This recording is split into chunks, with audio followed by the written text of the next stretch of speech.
3 minutes. We will be having Staff Inspector Mike Earl from Hold Up speaking today. First name M-I-K-E, last name E-A-R-L.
One minute.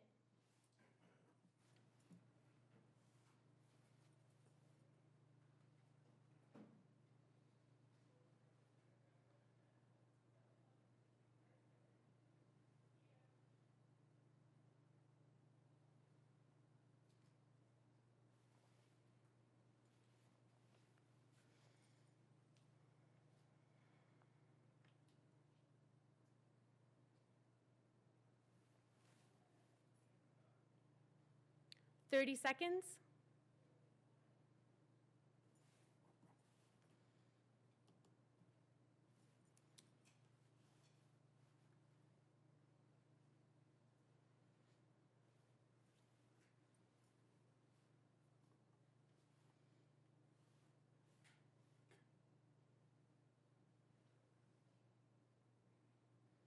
Ten.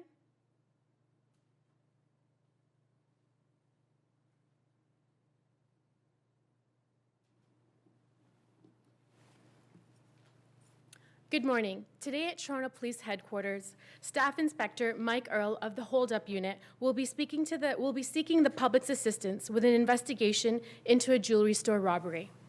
Sir. Good morning, and thank you for attending this press conference. The Toronto Police Hold Up Squad is looking for the public's assistance in trying to identify the persons responsible for this jewelry store robbery at Mona Clara Jewelers at York Mills Road and Leslie Street that happened on Tuesday, the 14th of October at approximately 11 a.m. Two individuals, I'm calling it disguised in burqas, entered the premise. One pulled out a handgun. The other individual took the female employee to the door and locked the premise, at which point in time they emptied the display cases of rings and jewelry. The individuals are described as, the person with the gun is described as a male black, approximately 5'11", wearing dark clothing that you see here, and completely covered in a headwear right from top to bottom, and what the witness is described as similar to a burqa outfit. The other individual is described as a male. We do not have a description of skin color or ethnic background other than a male, just because of the voice, and about 6'3" in height. These individuals were in the store once they secured the premise for approximately 5 minutes, and they cleared out a good quantity of jewelry, approximately $500,000 worth of jewelry in that time frame. So we are looking for the public's assistance in telling us or advising any information to Crime Stoppers or the hold-up squad who may be responsible for this robbery or where the items were actually sold after this robbery. It's our belief that with this amount of jewelry that somebody may have purchased large quantities of jewelry shortly after the robbery. That may point us in the right direction. The suspects, when left the premises through the rear door, we believe that there's a getaway vehicle in the back lot. There's a bit of an alleyway back there, and there's further parking. It's a very busy mall at this time of day, 11 o'clock on a Tuesday. So we're hoping that somebody may have saw something that takes their memory back to this date and time, or puts us in the right direction of somebody talking, bragging about the jewelry, somebody seeing suspects with large amounts of jewelry. That puts us in the right direction. Questions? The men here are not only dressed up in women's clothing, are they actually carrying purses? The one is described as having something like purses, but that's where the jewelry was going in. They're big handbags. Is this a unique kind of incident? I mean, to be dressed up in burqas, do we see this a lot? No, this is the first jewelry store robbery that I've seen where they're dressed up in burqas. We've had other jewelry store robberies that are unsolved for 2014, where the individuals went in with guns and masks. Could it be them? It very well could be switching up their disguises. We've had bank robberies that happened years ago where they wore burqa disguises, but this is the first one of this nature that I've seen in Toronto where they're actually having two individuals covered like burqas going into a jewelry store in a busy afternoon, busy morning in a busy plaza like this. Burqas are easy enough to get anywhere. Is there a fear that this could become a new method of robbery? Well, it's another way of disguising yourself. We've seen balaclavas and ski masks, and we've seen scarves and bandanas. It's just another way of disguising yourself to try and prevent identification during a robbery, and actually mingling in with the crowd also, where a ski mask may stand out in the middle of October, where a burqa won't. Now, this the neighborhood this took place in, is it a high Muslim population there? Would a burqa, two people walking around in burqas, would that be a common enough sight in that neighborhood? I think that'd be a common enough sight anywhere in the GTA. It didn't draw anybody's attention at that point in time. Can you talk about the difficulty in identifying the suspects here? You mentioned that one you determined to be male just by the voice. How difficult is it to kind of determine anything that you're looking for when people are dressed like this? Well, identification is very difficult like this, so that's why we definitely need the public's assistance in pointing us in the right direction and looking for other clues to help us out here.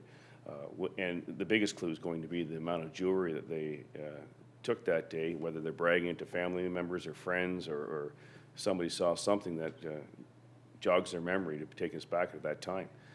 It's identification is almost, with other than height, weight, and maybe a bit of a gait description, there's not much to go with here. Is there a description of the getaway car? No. We're just assuming we're the one out the back door. We're taking an assumption that that's probably what they had in mind, that they probably got dropped off in the parking lot somewhere. We do have video of them walking to the store, and then through experience just in that area, we believe that a getaway car probably went around the back and waited for these individuals to leave.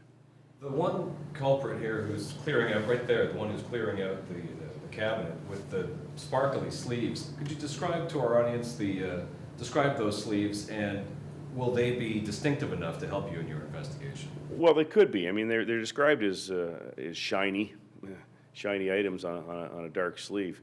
I mean, I guess somebody in the clothing industry may recognize this outfit. Maybe if it was handmade, it may point us in the right direction of somebody in the store that sells these items. But we have no clues other than that, other than the shininess and what you see. You have surveillance footage, you were saying, just coming up to the store around the area of these? There's other surveillance footage in the area. This is the best we have of these individuals. We've canvassed the area. We've seized other video. We do see video of them walking through the parking lot into the store, but it's from distance, right? This is the best video we have, and this is what we're hoping that will jog the public's memory. So nothing of incident leading up to this? They didn't go into any other stores or anything like that? Nothing like that. And they were already in their burqas when they were caught on camera going. Absolutely, yes, yes. Burqas are simple enough to get your hands on, but are we reaching out to the Muslim community in this particular case? I'm reaching out to the entire community. The GTA is very diverse. Somebody may know something about this robbery, and we don't have a lot of jewelry store robberies of this nature. So somebody getting their hands on this amount of jewelry at one time, there's got to be a market out there for them to try and make money, and hopefully somebody, an honest retailer, may come forward and tell us that they purchased a large volume of jewelry from some people fitting that description around this time. Who is that market? Are they pawn shops or are they higher end? Both. There could be pawn shops. There could be. There's a lot of these places on TV that advertise, "We buy your jewelry." Legitimate premises that could purchase this kind of thing. I mean, even nowadays, I mean, I wouldn't even put it past individuals selling items like this on Kijiji or eBay. And I'm sure like it would have like a car, they all these pieces would have some kind of VIN type number on them. Well, a lot of the pieces the jewelers are easily identifiable by the jewelers themselves. It's a tight-knit community, the jewelers, and they know their own work, and they know what they purchase, and so they know their products. Or any of the products, did they stand out at all? Anything that people should be on the lookout, anything unique? There was nothing unique enough for us to put out to the media, that's for sure. But other than the volume of itself, and obviously our concern is if these two individuals got away with this robbery disguised like this, it's also a public awareness to ensure that if you see people like this coming into the store, that, you know, just be on high alert at this time of year. And this robbery did happen just a month ago. So. You mentioned also that there's a possibility that these people might have switched up their disguises. Do you have anything to link these people to any of the other unsolved jewelry store robberies in 2014? There's nothing to link them, but we've had other jewelry store robberies in 2014. One was that I've done a press release on before at Jewelry by Isaacs at Yonge and Eglinton back in May. Two individuals went into the store with balaclavas, one with a shotgun, and they cleaned out the display cabinets. And we actually had some video footage of them prior to committing the robbery, them barefaced out front of the place. I have put that out to the media on at least 2 occasions. Those are the only 2 that really seem to be similar. Both are, you know, takeover style robberies with disguises. Just handguns used in this? This is the handgun used. The one at back in May was the shotgun. Okay, any further questions? Do you believe the guns in this case were real? I would take them to be real unless proved otherwise. It looks real enough to me. Thank you very much.